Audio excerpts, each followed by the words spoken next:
Bueno, buenos días, muchas gracias por la asistencia. Le agradezco a los amigos que gentilmente nos invitaron a hablar sobre este tema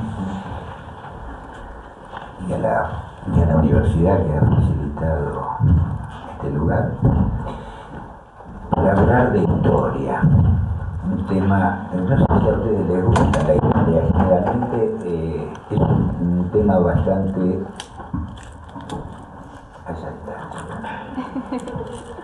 Es un tema bastante complicado y uno se pregunta por qué, porque es una historia monumental que no nos enseña nada, que uno lo pasa generalmente como materia en las distintas estudios que ha hecho durante la vida. Pero hay otra historia, que es la historia, digamos, que nos sirve para la actividad, para todo el tipo de actividad, incluso para las decisiones que vamos a tomar, digamos, durante la vida. Yo entiendo, digamos, que eso es el punto esencial, o la importancia esencial de la historia de lo que llamamos la nación latinoamericana. Porque cuando uno va leyendo los distintos países de esta América Latina, las grandes historias locales, nunca termina de entender lo que pasó. Siempre uno queda con la sensación de que hay algo inconcluso, algo que no está completo. Historias que quedan truncas. Y cuando uno empieza a revisar o a leer libros, a revisar documentos, empieza a complicarse porque entiende menos. Cada vez entiende menos esta historia. Cuando uno llega a conocer, no todo, pero una cantidad de documentos, de hechos, de personajes, esta historia empieza a tomar, digamos, coherencia. Y empieza a descubrir incluso las grandes falsedades que se han divulgado, que se han enseñado.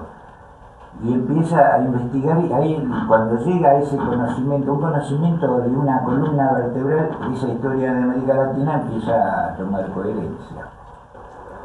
Había un gran patriota, un hombre que era del Río, que fue diplomático de San Martín, que era cartagenero, que él fue el primero, o sea, no estamos hablando de algo nuevo, fue el primero que dijo que la historia de América Latina estaba mal contada.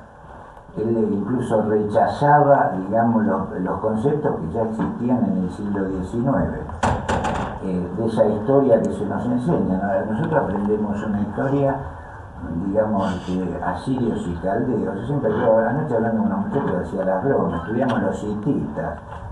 Yo no conozco a nadie en mi vida que haya tenido un familiar hitita, digamos, pero estudiamos los hititas, pero no estudiamos, digamos, la historia de nuestro pueblo a la que estamos vinculados.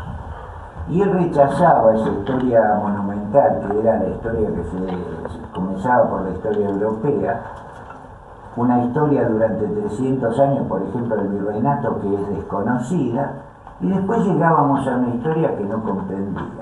Y lo único que nos quedaba de esa historia eran grandes monumentos, grandes estatuas ecuestres de los próceres de la independencia, que no conocíamos, ni que sabíamos, ni que llegábamos a saber qué habían pensado.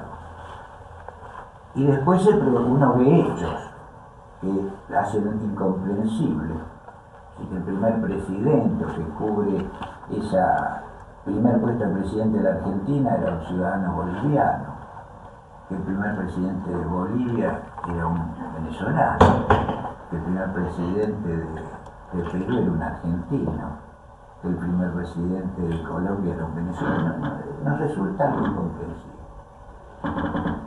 ¿Qué sucede, digamos, con esa deformación? Se impuso una historia eurocéntrica. Nuestra historia, digamos, se presentaba, no digo que no sea importante, sino que era la historia de Europa, pero no la historia de América Latina, que vieron muchos hombres. Incluso hay Olegui, el general Olegui, que era inglés, asistente de Bolívar. Cuando él llega a Cusco y conoce la cultura, digamos, inca, Dice, los incas eran los romanos de América Latina. Él les daba la importancia que habían tenido.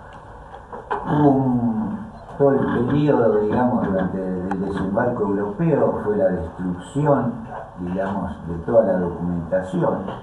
Hegel decía que eran pueblos que estaban fuera de la historia. Decía que lo único que había en América Latina eran leones calvos y pumas, digamos, eran pumas, no eran leones calvos. O sea, hubo una actitud de desprecio que se fue trasladando a lo largo de la historia, y que comienza a revertirse con las investigaciones. Entonces ya las culturas primitivas, las culturas originarias, merecían todo el estudio. Por ejemplo, digamos que esa cultura que ellos decían que estaba fuera de la historia, por ejemplo la de los mayas, tenían avances científicos y posturas científicas que se demostraron muy avanzadas. Porque ustedes conocerán que en algún momento Newton decía que la luz circulaba linealmente, Einstein que se movía circularmente, y los mayas sostenían que se movía en elipse. Ahora se ha llegado a probar que se movía en elipse. No vamos a extender más sobre el tema, pero bueno, quién sabía más o quién era más científico. Después se comienza en el periodo de la colonización, los 300 años, que no sabemos lo que pasó. Es como 300 años que hubieran estado, que transcurrieron y no sucedió nada. Una vez un amigo me decía, bueno, pero la historia esta de América no hay hechos tan importantes como los de Europa. No ha sucedido nada.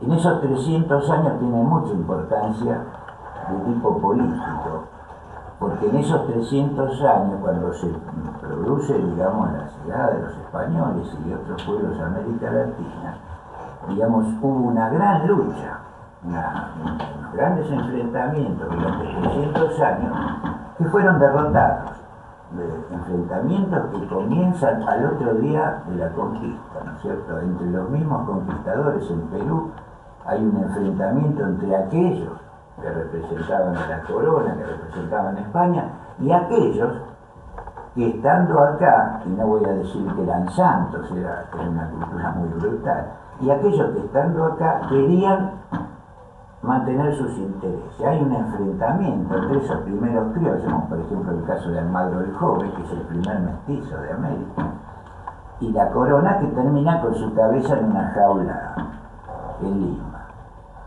Y se producen enfrentamientos y levantamientos de las poblaciones originarias que tienen una importancia porque van a determinar, al llegar al periodo en que comienza la independencia, con que esos levantamientos, esos enfrentamientos de tipo militar fueron inútiles, no tenía salida. Y esas luchas de las poblaciones originarias, por donde encuentran la salida, y ahí comienza el periodo que yo estimo el más importante y que merece una aclaración, que es el periodo, porque aclara, digamos, no solo cuestiones históricas, es el periodo que comienza con la expulsión de los jesuitas de América y que va a concluir en 1830 con la muerte de Bolívar y el asesinato de los libertadores y la expatriación. ¿Por qué tiene importancia? Porque, por ejemplo, cuando se habla del periodo de la independencia, de la lucha de la independencia, una de las cosas que se transmite en la educación es que la independencia la logramos porque los franceses nos proveyeron la ideología, ¿cierto? Que Rousseau proveyó la ideología, que los ingleses nos proveyeron las armas y que nosotros no hicimos nada, difundido incluso por un escritor europeo que tiene que hacer un artículo, que era Carlos Marx, que habla de un documento, escribe una biografía de Bolívar, que es la crónica del espanto, es toda mentira. Pero bueno, él lo tomó porque tenía que hacer un artículo, yo alguna vez tengo la oportunidad de leerlo, se van a dar cuenta de lo espantoso. No vamos a culpar, digamos, a un europeo que no conozca. Entonces, ¿qué significa eso? Si los franceses nos dieron la ideología, si los ingleses proveyeron las armas a los ejércitos libertadores y nosotros no hicimos nada, ¿con qué disposición vamos a sentarnos a negociar, por ejemplo, con Europa o a ganarle un partido de fútbol? Se hicieron todo, hicieron el primer ferrocarril y la cosa no fue así. Y el hecho de contar o de intentar contar en detalle y de investigar que no fue así, significa un cambio o una forma de cómo nos vamos a plantar, digamos, incluso en el campo internacional. Cuando, en referente al tema de lo ideológico, ustedes saben que durante el reinado de Carlos III en España, que es el rey liberal de España, que independientemente de lo que hizo bueno o malo, que hizo cosas muy buenas en España, él, por el enfrentamiento en Europa, expulsa a los jesuitas de América. Los jesuitas habían actuado, sobre todo en el campo cultural y en una serie de organizaciones de tipo económica, como eran las colonias, los sectores donde vivían los guaraníes, cosas muy interesantes. Pero ellos habían desarrollado a través de Suárez una postura frente a la monarquía, que decían que el pueblo podía retomar la soberanía, digamos, y expulsar al monarca que no cumplía. Eso implicaba un enfrentamiento con la monarquía. Y expulsa a los jesuitas. Los jesuitas, digamos, eran hombres de una gran cultura. Hay un ecuatoriano, Velázquez, desconocido, porque todos conocen a Darwin, que saben que hay dos teorías, la evolucionista y la creacionista. No vamos a discutir ese tema, pero todo el mundo conoce a Darwin. Sin embargo, es un jesuita ecuatoriano, un hombre de una gran mente abierta, que desarrolla con más criterio que Darwin, mucho antes, la teoría, digamos, evolucionista, pero es desconocido. Los jesuitas van a Bolonia, son exiliados en Italia, y allí comienzan a elaborar elementos ideológicos y políticos para fundamentar la independencia. Ellos empiezan a construir todo el derecho, digamos, que tenían los americanos a ser independientes. No es casual que esa parte, digamos, ideológica, es un hombre que fue abogado, era un jesuita peruano, que era Luis Carlos Guzmán, que él hace la carta a los españoles americanos, que es, desde el punto de vista ideológico, es la declaración de nacimiento de los americanos del sur. Porque él dice, ¿por qué nosotros tenemos que ser independientes de los españoles?